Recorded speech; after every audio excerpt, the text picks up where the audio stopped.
Tout le monde est un esclave, au sens spirituel du terme.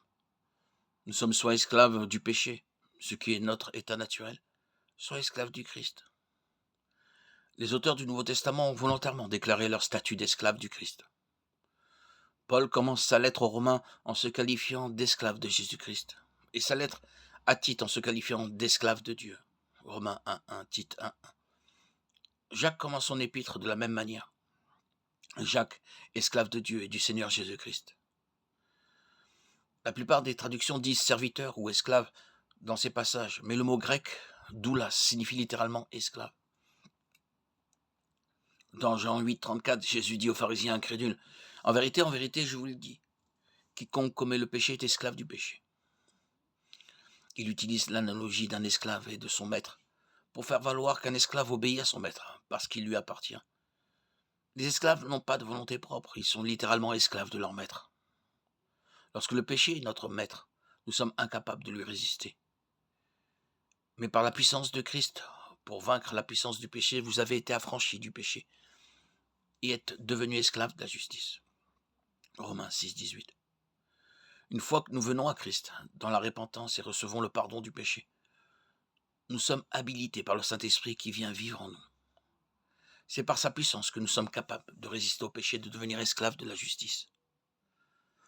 Les disciples de Jésus lui appartiennent et veulent faire les choses qui lui plaisent. Cela signifie que les enfants de Dieu lui obéissent et vivent libres du péché habituel. Nous pouvons le faire parce que Jésus nous a libérés de l'esclavage du péché. Et ainsi, nous ne sommes plus sous la peine de mort et de séparation d'avec Dieu.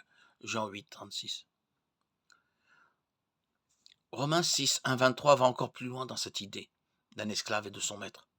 En tant que chrétiens, nous ne devons pas continuer à pécher de manière habituelle parce que nous sommes morts au péché. Romains 6.4 dit que puisque nous avons été ensevelis et ressuscités avec Christ, nous sommes maintenant capables de marcher dans cette nouveauté de vie, contrairement à l'incroyant qui est toujours esclave du péché. Romains 6.6 continue en disant que puisque nous savons que notre vieil homme a été crucifié avec lui, afin que notre corps de péché soit détruit, nous ne devrions plus être esclaves du péché. Et Romains 6.11 dit que nous devons nous considérer comme morts au péché et vivants pour Dieu en Jésus-Christ.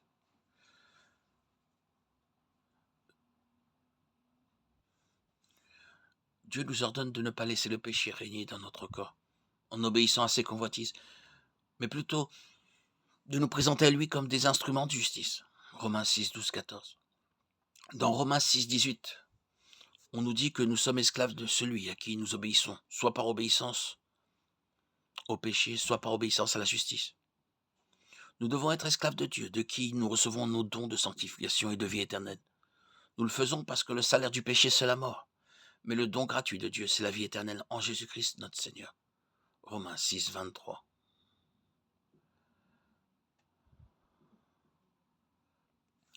L'apôtre Paul, l'auteur de l'épître aux Romains, poursuit en disant qu'il sait combien il peut être difficile de ne pas vivre dans le péché, parce qu'il a lutté contre cela, même après être devenu un disciple de Christ. Il est important que tous les chrétiens le sachent. Bien que nous soyons maintenant libérés de la peine du péché, nous vivons toujours en présence du péché pendant que nous sommes en vie sur cette terre. Et la seule façon de nous libérer de la puissance du péché est par la puissance du Saint-Esprit qui est donnée aux croyants, au moment où nous venons par la foi à Christ. Et cela nous scelle en Christ comme gage de notre héritage en tant qu'enfants de Dieu. Éphésiens 1, 13, 14.